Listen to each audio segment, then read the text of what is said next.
ज्ञान ध्यान और योग जप, गुरु सेवा सम नाही। भक्ति मुक्ति और परम पद, सब गुरु सेवा माही। किस भाव से की गई सेवा सतगुरु के मन भाती है। महापुरुषों का सदा से यही भाव रहा, सेवा करत होई निष्कामी, अर्थात निष्काम भाव से की गई सेवा ही वास्तविक सेवा है। यदि सेवा में कामना की मिलावट हो जाए तो वह सेवा सेवा नहीं, मजदूरी बन जाया करती है।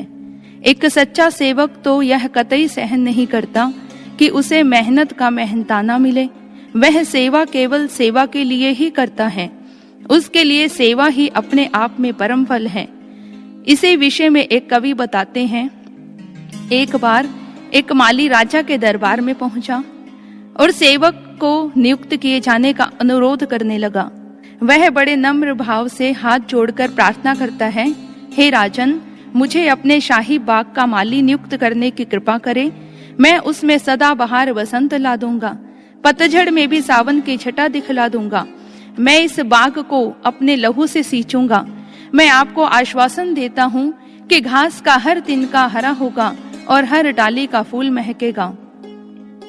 राजा प्रश्न करता है, तुम इस अथक सेवा का मेहनताना क्या लोगे? सेवक चरणों में गिरकर बोलता है, बस मुझे इतनी अनुमति दे दीजिएगा राजन कि मैं आपके राज दरबार को फूलों से सजा सकूं, शयन कक्ष और गलियारों को भी महका सकूं। जहां जहां आपके चरण पड़े उन सभी पथों पर फूल के गलीचे बिछा सकूं। यही मेरा वेतन होगा। हम यहाँ पर देखें कि यह दृष्टांत एक शिष्य के मनोभावों का चित्रण करता है। एक शिष्य की सेवा के फल स्वरूप अधिक सेवा ही चाहता है, अपने सद्गुरु की अधिक से अधिक सेवा करना। और एक शिष्य की यही मांग है, यही कामना है कि हर पल हर श्वास में उस प्रभु का, गुरुदेव का चिंतन हो। और यही कामना एक भक्त की हुआ करती है। सेवक का दूसरा गुण है कि वह अहम भाव से रहित होकर सेवा करे। जिस सेवा में अहंकार की गंध है वह कभी भी सतगुरु को रिझा नहीं सकती। वास्तव में सेवा तो वह घाट है जहाँ सेवक अपने मैं भाव के धब्बे धोता है, निरंतर स्वयं को सेवा में मिटाने का प्रयास करता है। सेवा में इतना लीन हो जाता है कि अपनी पहचान तक भूल जाता है और इस अवस्था में वह अपने सतगुरु के हाथों का यंत्र बन जाता है। ऐसा यंत्र जिसकी हर सोच एवं हर कार्य में गुरु के प्रेरणा तथा कृपा झलकती है।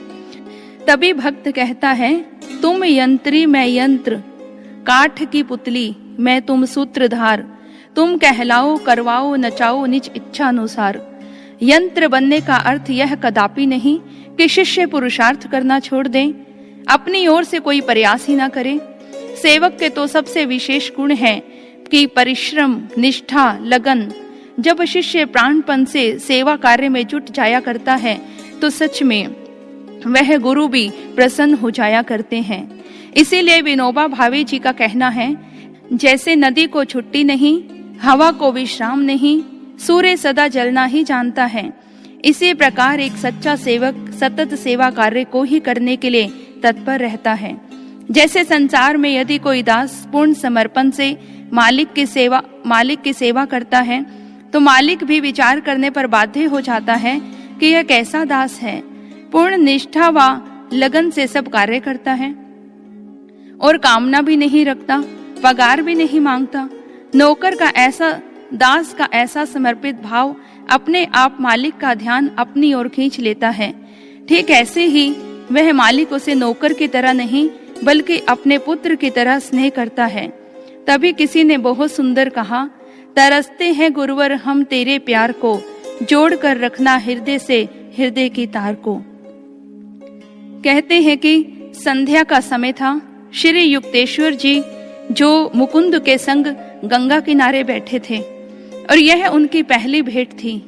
काफी देर तक गुरुदेव मौन रहे, प्यार से मुकुंद को देखते रहे, फिर बोले, ऐसे अनमोल वचन बोले जो हर युग का शिष्य अपने गुरुदेव के मुख से सुनना चाहता है।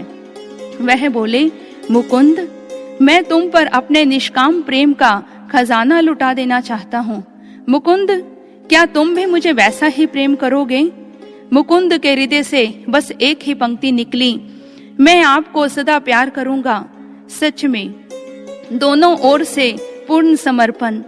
और कहते हैं कि जब 15 साल बाद श्री चरणों में मुकुंद लौटे तो उनके गुरुदेव से एक छोटी सी वार्तालाप हुई। गुरुदेव को कहा कि गुरुदेव, आप कहिए ना कि आप मुझसे प्रेम करते हैं। कहिए ना गुरुदेव, मैं जानता हूं कि आप मुझे बेइंतहा प्यार करते हैं। आपकी प्यार भरी गोद मुझे दिन में हजारों बार अपने सिर के नीचे महसूस होती है, पर फिर भी मेरे कान हैं सुनना चाहते हैं कि आप मुझसे प्रेम करते हैं। कहिए ना गुरुदेव, एक बार कहिए ना। युक्तेश्वर जी कहते हैं, ऐसा है तो सुनो मुकुंद, मेरी सदा से यह कामना थी कि मेरा एक पुत्र हो जो मेरे ज्ञान की अलौकिक धरोहर को संभाल सके और जन जन तक प्रचार प्रसार की सेवा करे। तुम मिले तो इस कामना की डाली पर फल लग गया। आज मैं संतुष्ट हूँ, मुझे मेरा बेटा मिल गया। और 2 स्पष्ट अश्रु बिंदु गुरुदेव के नयनों में रुके हुए थे, वह बहने लगे। मुकुंद ने जैसे ही यह सुना, खुशी से झूम उठा और कहा कि आपके ये शब्द मेरे लिए वैकुंठ है। और सच में यही वह पावन पवित्र बंधन है जो जन्मों जन्मांतरों तक खींचा चला आता है। आइए हम भी अपने गुरुदेव श्री आशुतोष महाराज जी के पवित्र चरणों में प्रार्थना करें कि हमारे प्रेम में भी पवित्रता हो, समर्पण भाव हो, अपने गुरुदेव के वचनों पर पूर्ण विश्वास हो।